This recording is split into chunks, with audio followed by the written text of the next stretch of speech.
we can kick off the session. So welcome, everybody.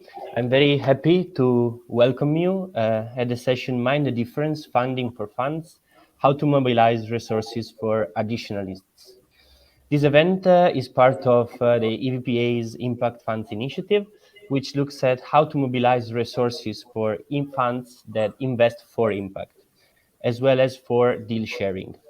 I take the chance to remind you that we will have a deal sharing session coming up on November 24th, co-hosted by Maze, who is also one of our speakers today.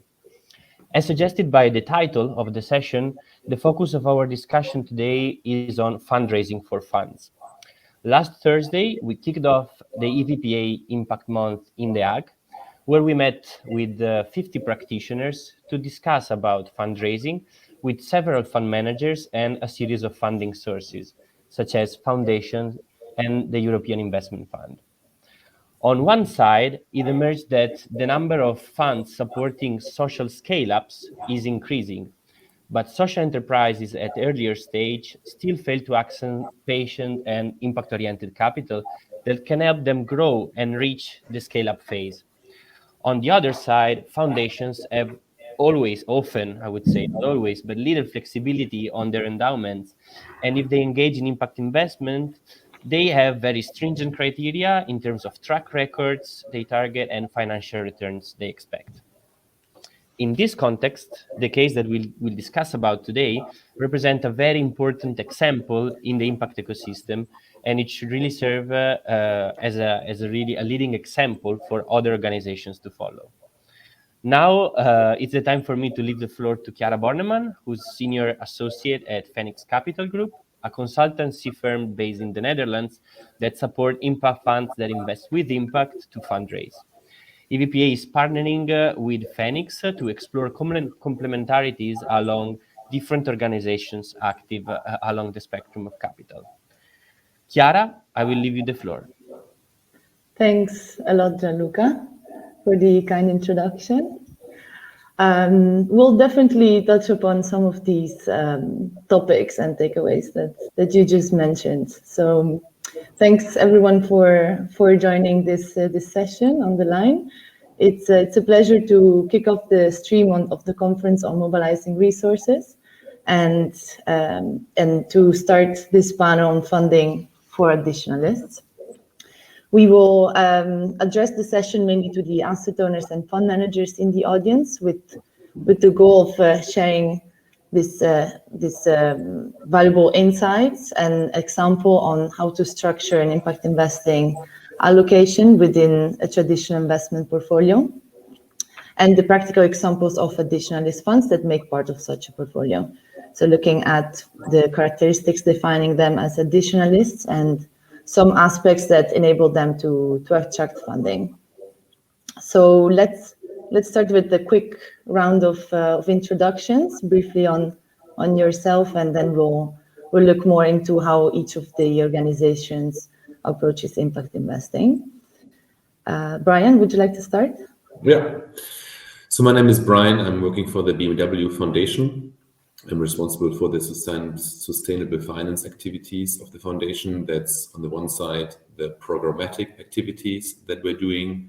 And on the other side, it's we're operating an impact investing fund, which we will talk about today. And yeah, that's why I'm here.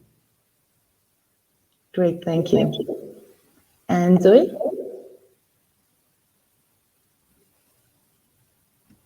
Hi, I'm Zoe Padden. I'm an investor for Ananda Impact Ventures. I'm based in London, but the rest of the team are in Munich. We invest primarily in B2B software companies across the UK and Europe with European impact from C to Series A. We've been around for 12 years now and just done the first close of our fourth fund. And we invest across digital health, sustainability tech, lifelong learning, and software that encourages equality. Great, thank you. Antonio? Well, first of all, it's great to be here. I'm Antonio, founder at Maze. Maze is an impact investment firm based in Lisbon, but working across Europe. we take an holistic approach to impact by serving different types of projects across different instruments in terms of the spectrum of impact investment instruments. Amongst other things, we have structured social impact bonds. When we started 8 years ago, we run a pan-European acceleration program, and more recently, 2 years ago, we've launched our first impact venture capital fund. It's a 45 million euro fund investing all over Europe. And in the past 24 months, we've invested in 25 impact startups, mostly tech enabled, that have a business model that is intrinsically linked to the value that they create in terms of social or environmental outcomes. Perfect. Thank you so much. All right, let's start with elaborating a bit more about each of your approach on to impact investing. There are quite some different ways of doing and defining impact. So for the purposes of this session, where we want to mind for the differences, I'd like to share for a few seconds on screen the EVPA spectrum of capital to give just a quick visual reference of what we're talking about. Let me just try to do that now.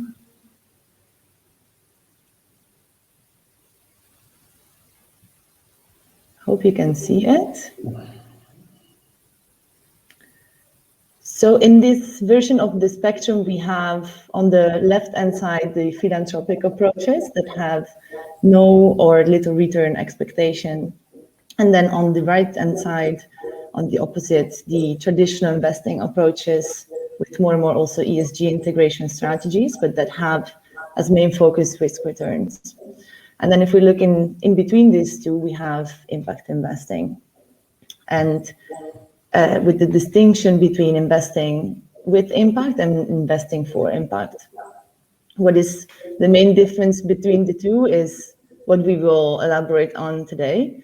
And while surely both have a return expectation, both approaches also have an intention to create a positive impact, and they measure that impact. There are differences on the additionality that they bring through their investments.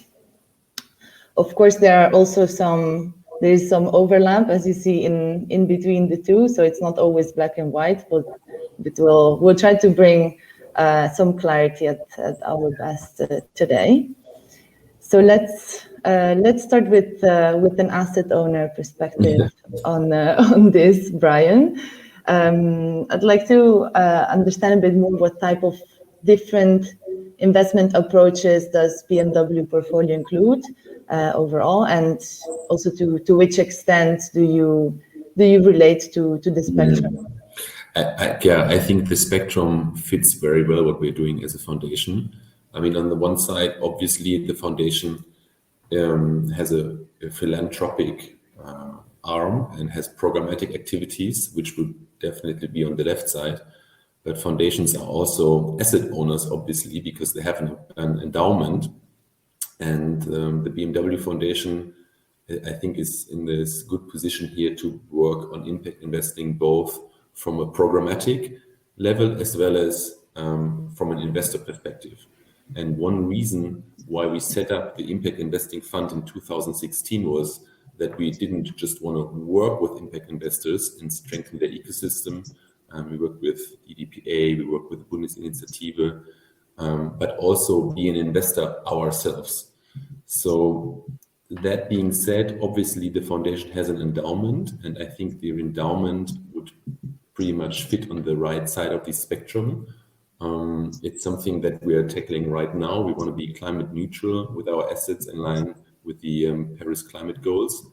But obviously, also given the legal system of a German foundation, we cannot move all our assets into 100% impact.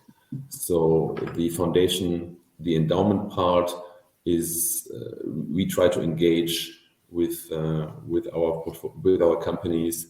We do best in class, so we do all these public market approaches. So apart from this, in 2016, we set up a dedicated impact investing fund from our endowment, which invests mainly into venture capital and private equity. And we use this to have even more impact and to also align our programmatic mission with what we're doing with our endowment. So when we did this in the early days, we defined a core satellite strategy to diversify. So we have a core which is investing into already well-established actors, where we can also be sure that we get stable returns. And we have something that's a satellite, which are new coming fund managers, which we would perceive also a little bit more risky, but where we also would see that we could have probably more impact with what we're doing. And we now refine this strategy in alignment with our mission in the recent years. We did several investments out of this fund, and we also do an impact reporting, which is on the one side to prove what we're doing, but on the other side again, try to push forward the field a little bit and show what asset owners and foundation can do with their endowment, because it's I think it's a very big force for good. And especially in Germany, I think many asset owners are still reluctant to invest in venture capital, even though I think it's something that's worth pursuing. But I see the difficulties to set it up, because you need competency for it. You need people who understand what they're doing. Sometimes if you're a small foundation, maybe you might be a little bit scared to do it, but I'm also happy to share our journey and help if somebody's interested. Great, thank you. Yes, I think we can touch upon that later, because that's indeed very useful for the other foundations in the audience that are looking to set up the same. And I think that was also one of the takeaways from the in-person sessions of last week, that more asset owners are trying to set these type of investments up in their traditional portfolios, but sometimes maybe they're lacking the resources or the education to do that.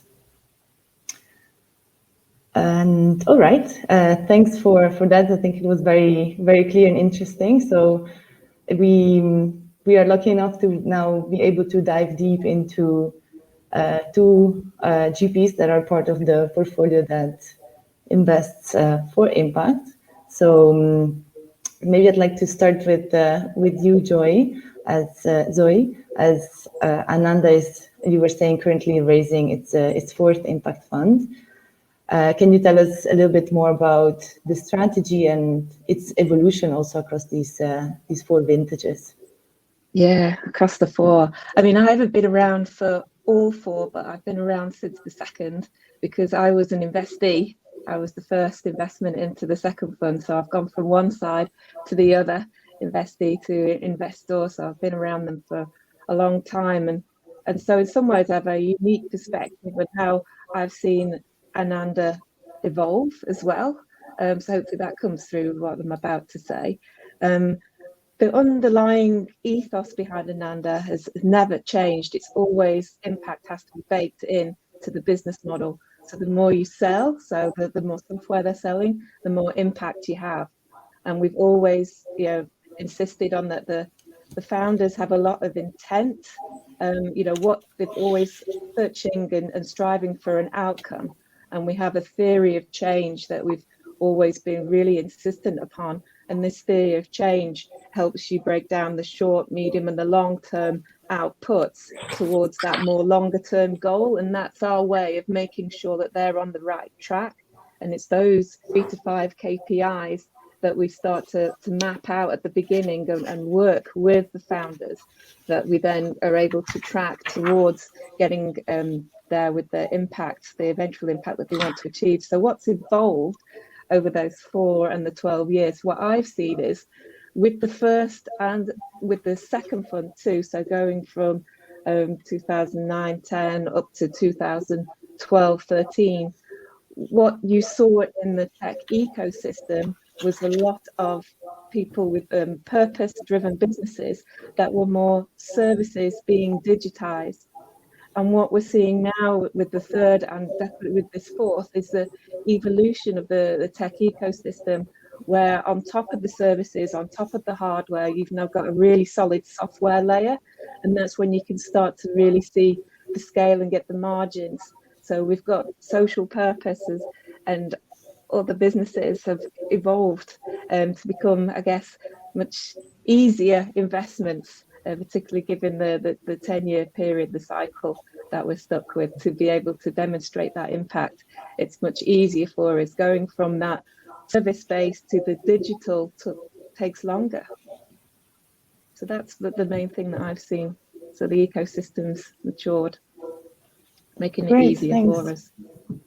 Yes, maybe we can also then dive a little bit deeper also on the different sectors and where you see the most opportunities as well.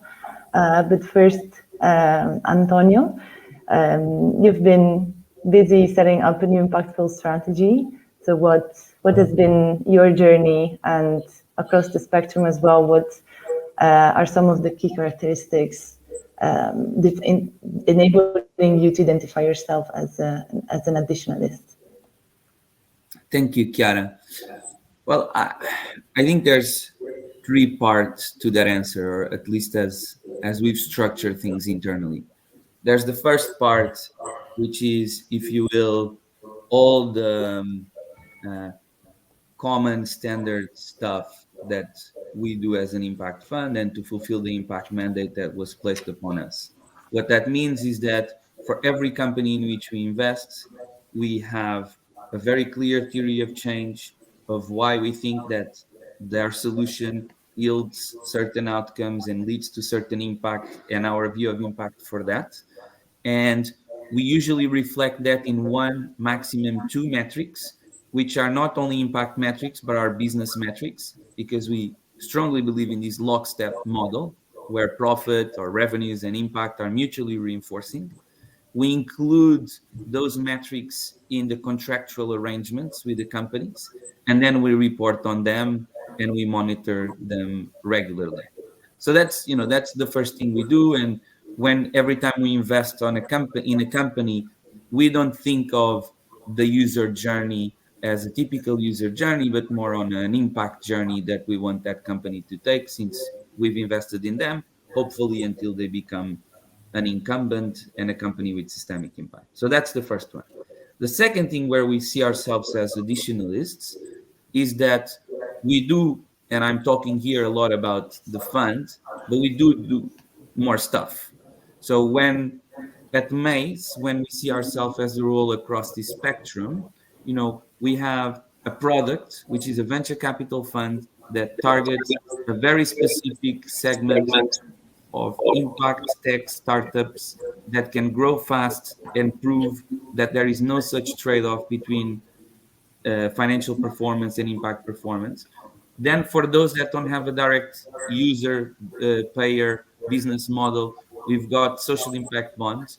Then for those that are not looking for funding, because it's very important to know that not all companies need funding or are looking for funding. Sometimes they're looking for commercial partners.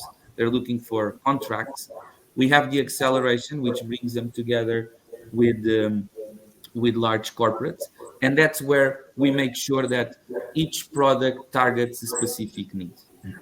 And then there's the third thing, which has been our impact approach, and it has been evolving, certainly over the past 8 years, which is we used to be very focused on the impact that we could measure from the get-go.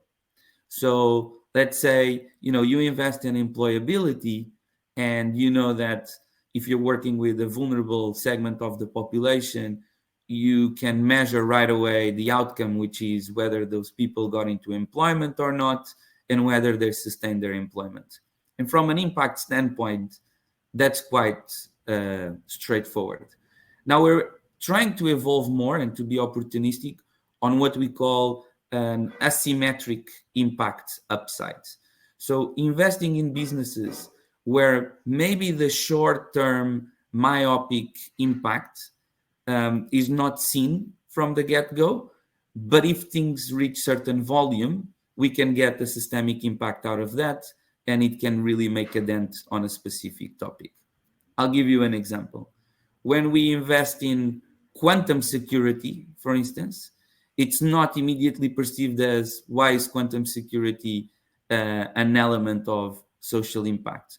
Well, when we think that privacy is a human right and that quantum computing is becoming the norm, the current security systems are not fit for purpose to ensure privacy in a world where quantum security is the norm.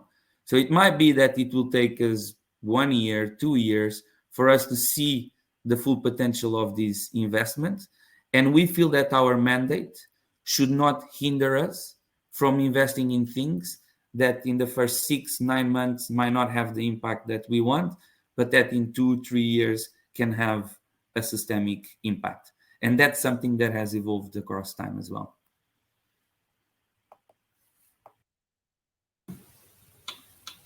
Great, thank you, Antonio. That's very interesting also to see different activities and how complementary they are of everything that you do at Maze. So continuing on these key aspects and going back to you, Brian, from the point of view of sourcing and looking for opportunities and then eventually selecting them to be within a portfolio, what aspects do you think are really important that sort of give you that comfort that impact is at the core of these organizations? Yeah. So when we started our impact investing activities, we also had direct investments, and in the last years we more and more moved into a kind of fund of fund approach, which is also because we're probably not experts like Antonio and Zoe are when it comes to the portfolio companies, but but because the investment activities are only part of what we're doing. I mean, our core is working with responsible leaders. Nevertheless, when we look for a fund, as it's part of the endowment, we are looking for market rate returns, at least for this part of our portfolio. We're looking for the impact and additionality of the funds. And we're also looking for ways for our own additionality. So do we think that we can help the fund grow? Can we make them bigger? Can we help them fundraise? Can we also help them with our network? Can we include them for our mission? And I think that's something that turned out to be also very valuable, and that I can recommend also other partners that are listening right now, that the impact investing is not only a way to support your causes financially, but there's a big chance also to include this in your programmatic activities.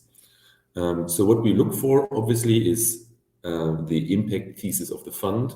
And as we're trying to also support first-time funds, mostly it's obviously the team, right? I mean, do we believe in the team? Do we think that impact is at their core? Do we think that they're additionalists? Do we think that they will move the needle in any way? And I think with Maze and Ananda, we have found 2 excellent funds that fit all our 3 main criteria. How can they prove it? I think one is that obviously the companies that they invest in, that impact is at their core, obviously, but also on the fund level, I think you can see big differences between the funds in terms of, do they really assess the impact in their due diligence? Do they have an impact report, or do they maybe even link their carry to the impact? I know that, for example, Antonio, you do it very significantly. Your carry even doesn't go back to the partners, but back into your organization, which I think is a very strong signal that you care a lot about impact. So to really see that they walk the talk and that impact is into what they're doing is important for us. And by the way, this is also aligned to other big institutions. I know the European Investment Fund, for example, also wants it when they invest. And I think it makes a lot of sense to have a certain part of your carry linked to the impact, because otherwise it might be just one aspect out of many. Thanks, Brian. Yes, indeed. That's also something that we are seeing more and more, that investors are asking for it, but also fund managers trying to structure it. So maybe, Antonio, could you tell us a bit more about it, since it's definitely a best practice that we see in the market? Of course. I think Brian said something that is really important. We've been placing the conversation about what is an impact fund based on the characteristics of the portfolio. And that's really hard, because the legitimacy is on the eye of the beholder, right? Like, we can have different impact strategies. Maybe, I'm sure we've co-invested with Ananda. We're great friends and do a lot of things together in the ecosystem, but probably we've invested in some companies that Ananda would not consider to fit their impact mandate, and vice versa. So characterizing an impact fund by the level of impact of their portfolio is fundamental, but it's not enough.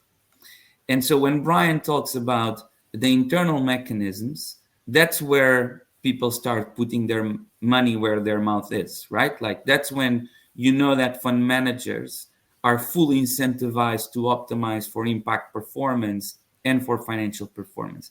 And even on that, we're giving first steps. So I wouldn't be surprised if in the next few years we see much more sophisticated and accurate mechanisms. The way our mechanism works is that for each company in the portfolio, we define one, maximum two metrics. For each metric, social or environmental, we define a target goal for every year. And then at any point in time, we can know exactly the ratio per company of what's the completion rate of the target goal that we've defined for that year or for that moment, and whether it has been accomplished or not.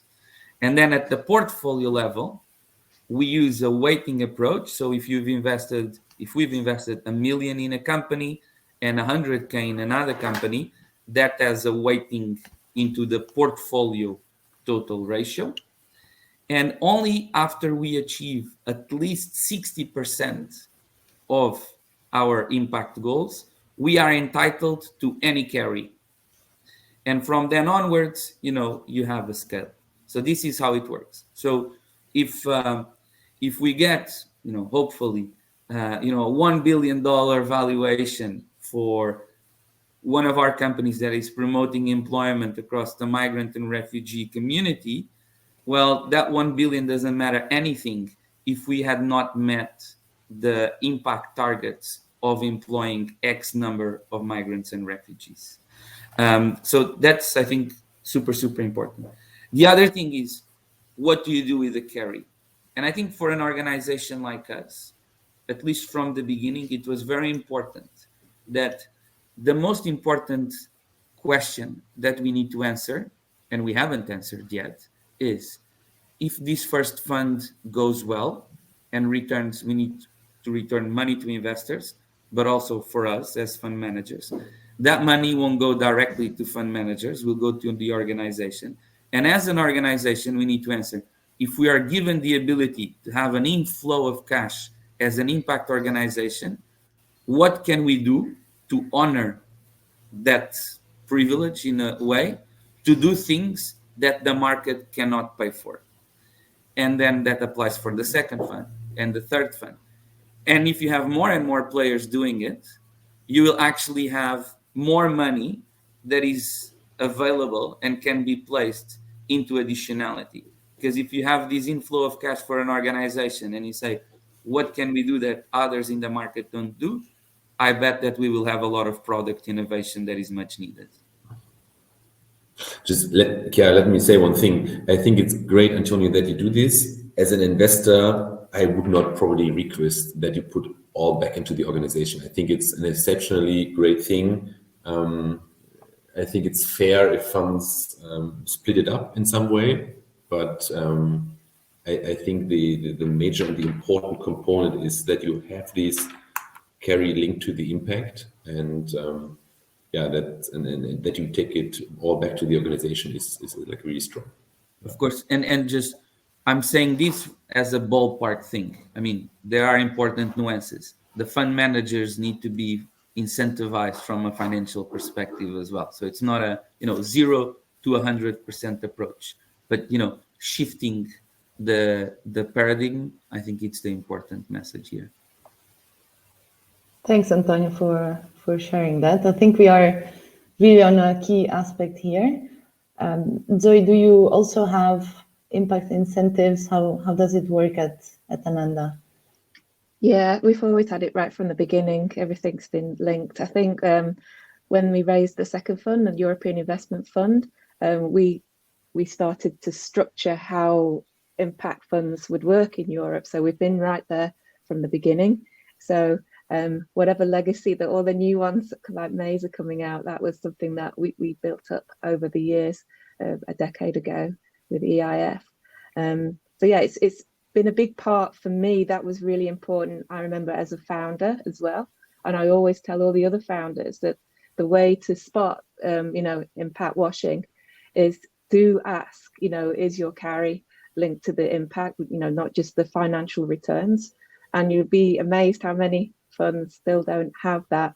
I'm sure Brian has met many on his travels, but it still surprises me actually. And it's something that really goes to the heart. And when you're speaking to a founder, it really helps you win against some of the mainstream ones when you're going into some very competitive deals, which the current landscape is very competitive. There's a lot of capital around and we are fighting, for our share. And having a narrative like that really resonates with the founders and helps you win deals. It's really, really important. But we do all the annual impact report to our LPs, which goes down really well. And we also, I think what's really important is governance. So we have an advisory board for each of the funds as well, with selected LPs that sit on there and look over how we're measuring impact and challenging us. So it remains healthy, because as we scale, if you have multiple funds, this is something that maybe in your first or second fund is, a real big, strong part of when you're going out fundraising. And then when the third, the fourth or fifth or sixth, I think it's really important that we don't lose that sight and that discipline that you have when you first start off, and you recognize areas where you need to tighten up on. And then I think when you have multiple funds, you get into the point also where you could look at more systemic impact across funds. And maybe as your funds get larger and the portfolio gets larger, how can we think about where we're investing so that some of the companies that we invest in can mutually benefit and elevate their impact, and how can we add to that even more? So that's quite exciting for us now getting into this fourth fund, because I can really see it across the funds, how we could do that with impact. And we're starting to work on making the way that we measure impact. We're going public next year, and how we do that, and having a public impact report, because I think transparency now is really, really important, not just the accountability and the governance within, but accountability in the public view as well is really, really important. Great, thank you. And I see there are some questions coming in, and maybe one that also somehow can relate with the evolution you were saying of the four funds and how you can keep this integrity while scaling. So Stefano says that he sees that there is an increasing amount of impact money as well, and teams are willing to invest for impact, but to which extent are there suitable impact targets? So teams and business models that qualify for true impact and offering solid perspectives. And what is the evolution of this in Europe? I think I started off answering that, didn't I, right at the beginning?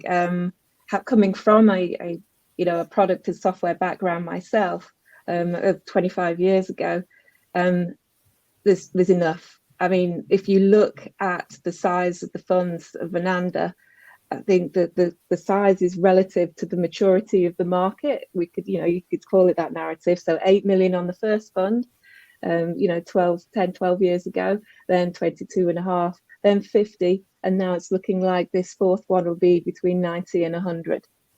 We wouldn't have the confidence to do that if we didn't believe there was enough, the market was there. We wouldn't do it, we would have gone smaller. We did consider raising a smaller fund, but we know there's enough out there. We used to just focus on social impact in Fund 1 and 2, and then in Fund 3 we started to move more into the environmental. And you don't have to look very far to see what's happening in climate tech and the size of some of these funds. We're very, very happy to be working with them.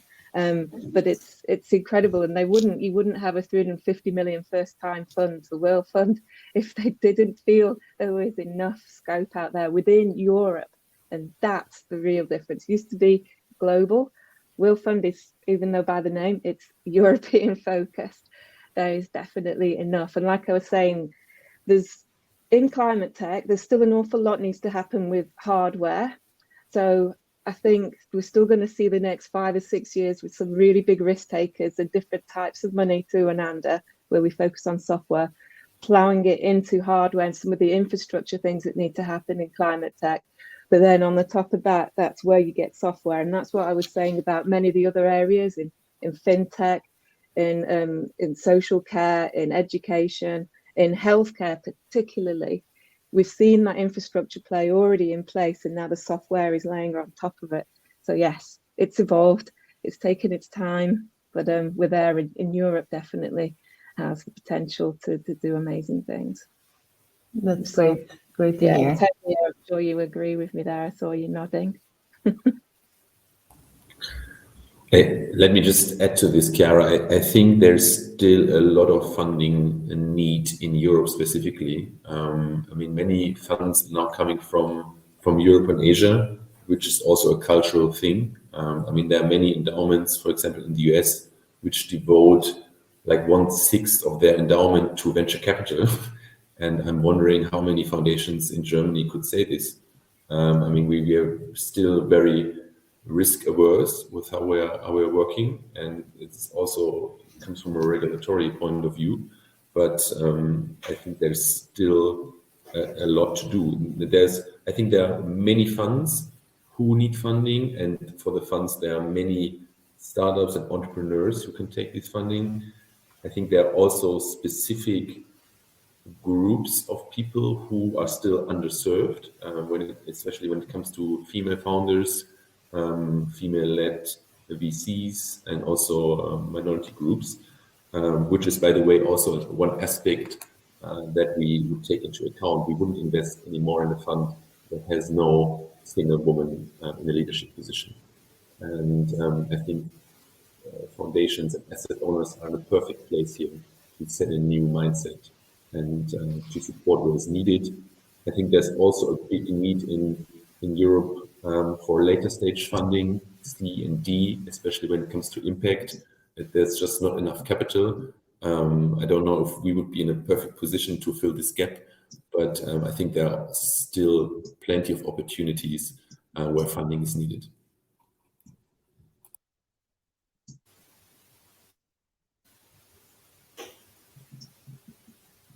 Right, sorry, I think I've lost you for a little while, but I'm back here. Wanted to follow up also on what you were saying, also related to a question that came from the audience. What you were saying before, I don't know how many other foundations are doing this in Germany. In general, from an LP perspective, how many other foundations do you see that are moving towards this approach of impact investing from their endowment? Do you also support them, or is there any collaboration point there? And Matthias is also asking what factors are driving this shift. Maybe I take this. I think more and more foundations and asset owners are looking into this. I think it's also a very good way to align, like to go 100% impact, not only with the grants, but also with the endowment.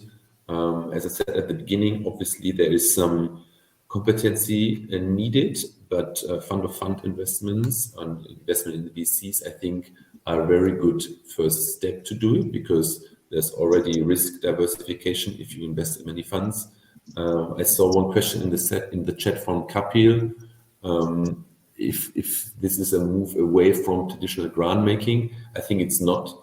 It's just one more lever out of the endowment that you pull, and it's a very good way to have impact, have a financial return, and advance your mission at the same time.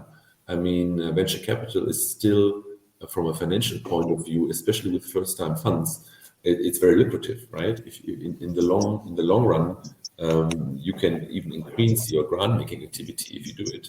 So I would deeply encourage everybody to look into this. Great, thanks.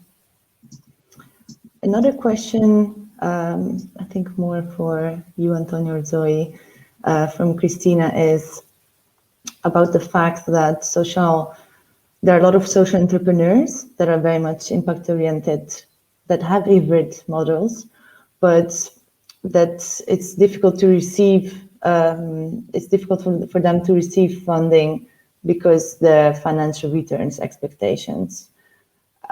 Is that something that happens very often? How do you deal with that?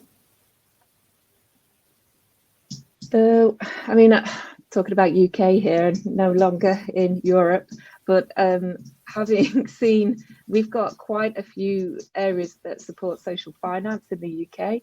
There's Unlimited, the Foundation for Social Entrepreneurs. I'm sure every single country's got an equivalent. If not, they need to, which starts helping people more in the community, more service orientated, and don't have a software layer on top of it. But those are the ones where the returns are slightly below market, but actually have an enormous and incredible impact. So there's whole entities within the UK system that have got that type of finance. And there's also the revenue participation agreements, as well as some really low interest rate loans. That's always been there. And I know Ananda needed to carve out the separation from that for the ones that have the potential to yield much higher returns with more software based. But maybe I'll let the rest of the panel more European focused. Yeah, the challenge here is, I think, a product challenge, because it's, if you have a venture capital fund like Ananda, ourselves, you've got a set product. It's, typically a 10-year fund, it's closed. So you need to invest during the first few years, realize liquidity in the final years. You don't have much time. Therefore, you need to invest in a certain type of companies. And I think what cannot happen is that you have a product, which is a VC fund, that then tries to invest in other things, because then the product needs to be different. And that's been the challenge across Europe, which is you don't have a lot of different products, financial products, that cater to the specific needs of different hybrid impact models. The UK is a great example. The likes of Unlimited, as Zoe was saying. Yeah. You have other funds like the Big Issue Invest. You have accelerators. You have, Big Society Capital with the Access Foundation. SE UK. Yeah, there's a lot. There's so many things. The UK. Yeah. Europe starts having those as well. When you see the launch of the reimagined, like who want to do some revenue-based financing, which are similar to revenue participation agreements that Zoe mentioned.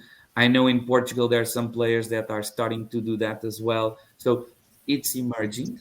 And at the end of the day, I think there's two perspectives. From the founder's perspective, from the entrepreneurs, the worst thing that an entrepreneur can do is to adapt their business model to get a certain type of funding. Like, the starting point is, what is my business model? And then there are certain types of funding that suit my business model. And most times entrepreneurs are looking for that money in the wrong place. The other perspective is the LPs, it's the funders. It's very important that LPs fund existing products, like venture capital funds, etc. But I think it's also on the LPs to fund certain innovative mechanisms, because that will bring fund managers to innovate and not only do things as they are used to. So I think these are the two forces that, or the three forces that come into play. Great, and let me ask you something from the audience again. Do you also see that funders pay a premium to fund managers in case these are also better at measuring impact, achieve higher impact targets? Is that something that is happening?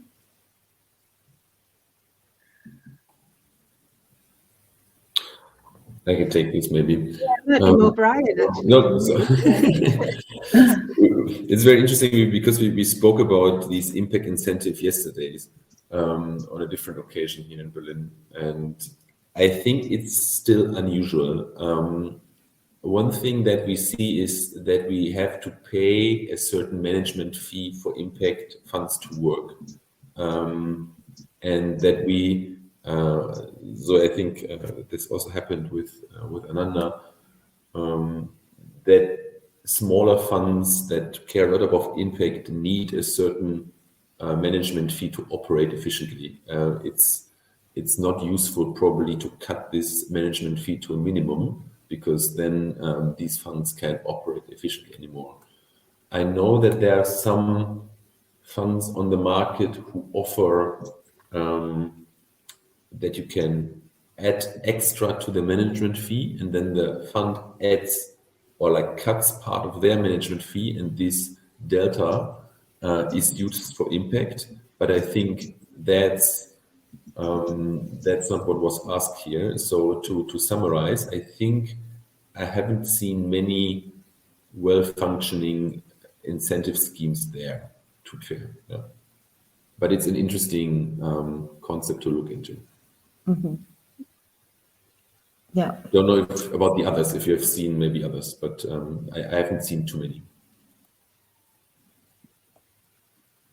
I have not. I mean, I know, and we're very lucky in Europe. The European Commission has launched a couple of initiatives around supporting early stage fund managers with transaction costs, because, and actually this leads me to a topic that we were discussing before. There are plenty opportunities in the market out there for 100 million funds, for 150, 350. I mean, there's plenty of opportunities, and the pipeline is exponentially increasing. But you have a lot of funds that started, many years ago, and that were pioneers, that end up naturally moving into later stages, like late seed, Series A onwards. And there's so much money in the market that what was typically a first round before of, I don't know, 1 million, now starts at 5 million. And so funds are investing more and more later. When you look at the numbers of VC in Europe, of course, this is not disaggregated to impact.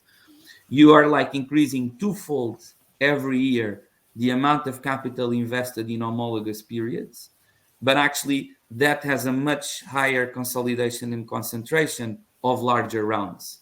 So whilst we are investing more through venture capital, we are investing in less early stage deals.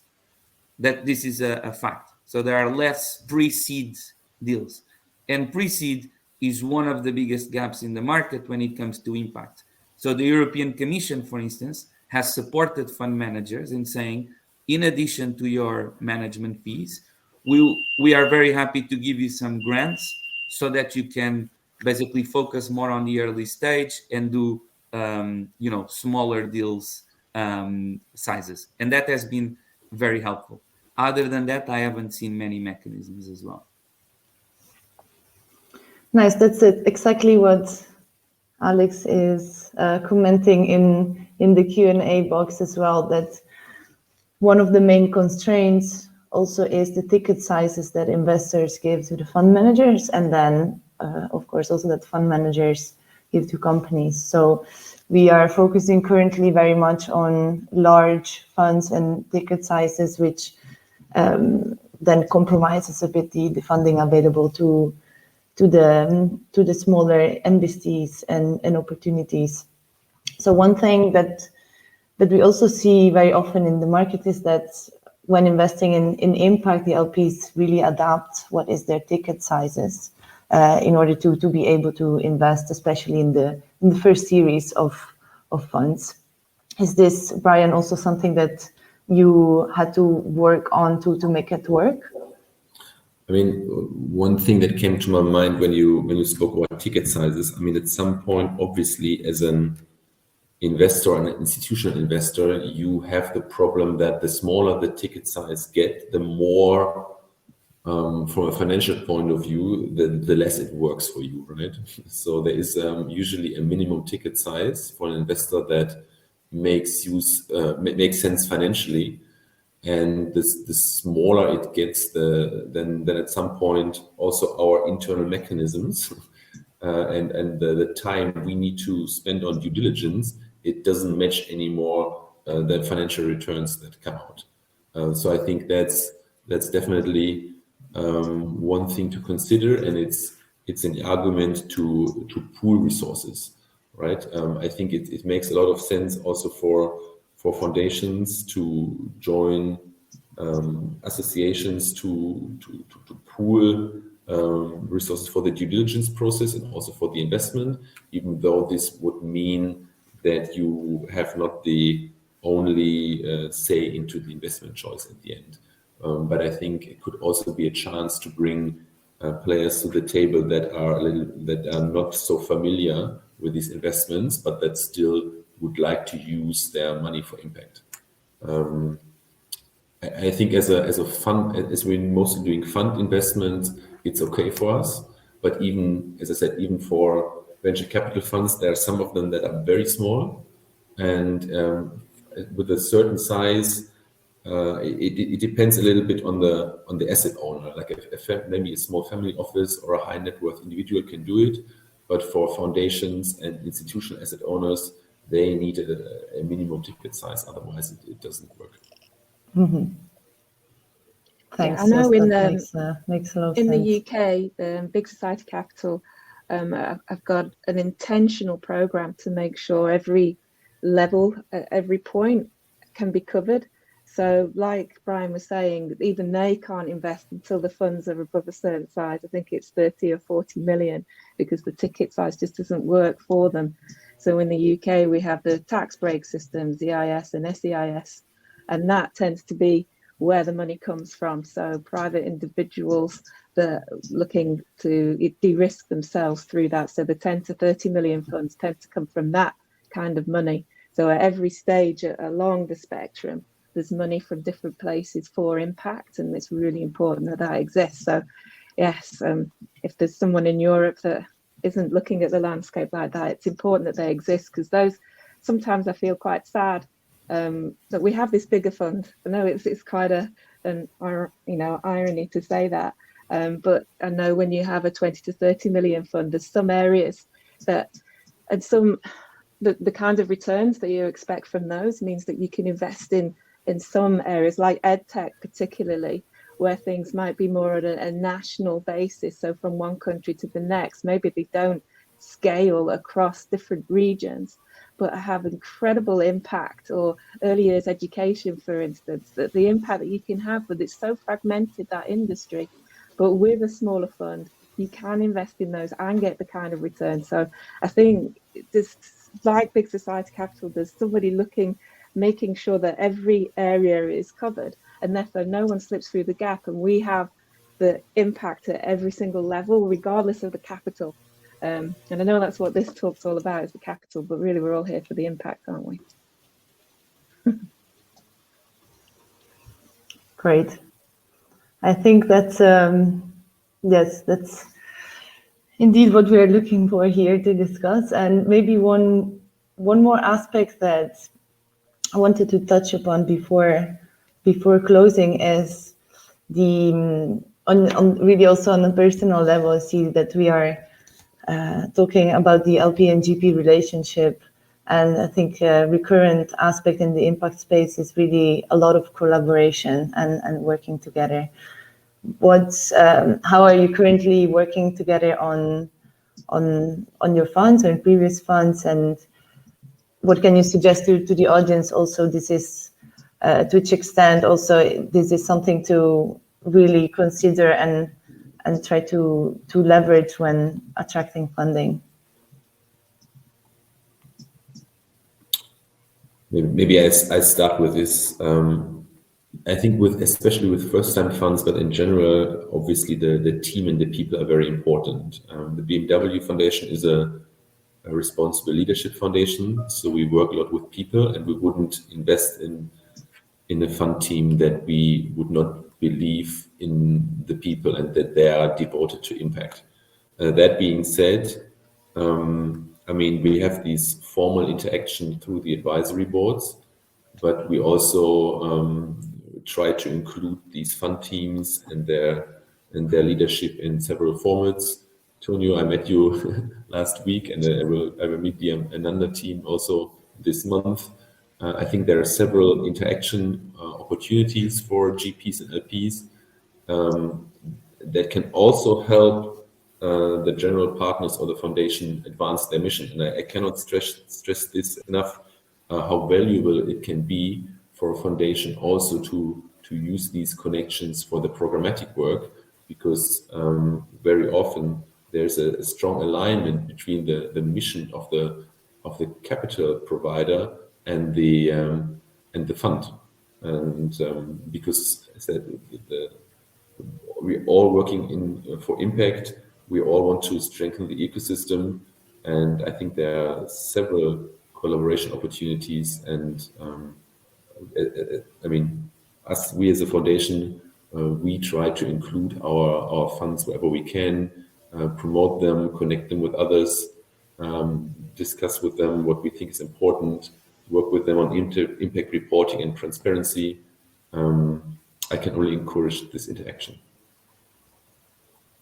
Thanks. And Zoe or Antonio, your final thoughts, because I think we have only 2 minutes left, and then they will cut us off.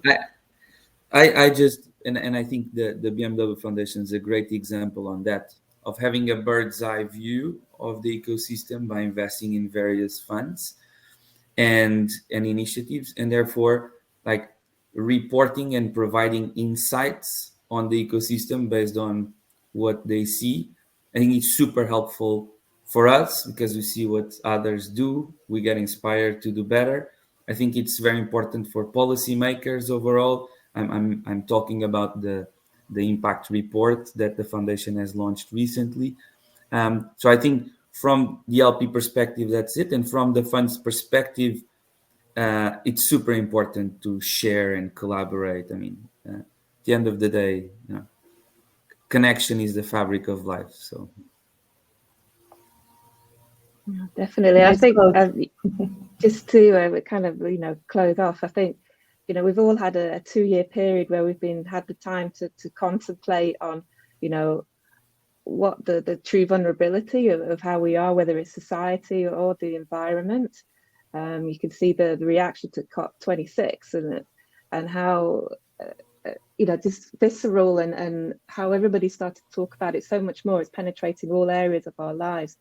But over the 10 years that I've been in Impact, I've never seen such a groundswell moving towards us at the speed that it's moving towards us. I feel that we're definitely on the right side, and I think it's now looking at the governance, our accountability, and making sure that we're transparent about everything that we do, so that everyone always used to say, oh, who are those people on the side, the do-gooders, is this philanthropy? Now what we see is all the mainstream VCs coming towards us. So this is what we wanted to happen. It's happening. And now we have to, stand head and shoulders above them. We've got an opportunity here to lead. And then, let's bring it on. All right. Thanks, everyone. I think we've reached the hour. So we'd like to thank you for sharing all the insights. And it has been really a pleasure to talk with you about this important topic. I hope also that we shared valuable insights for the audience that can help them, whether the journey is to establish an impact allocation or attract funding. And I wish you a nice rest of the conference, EVPA, and also of the Impact Month as well.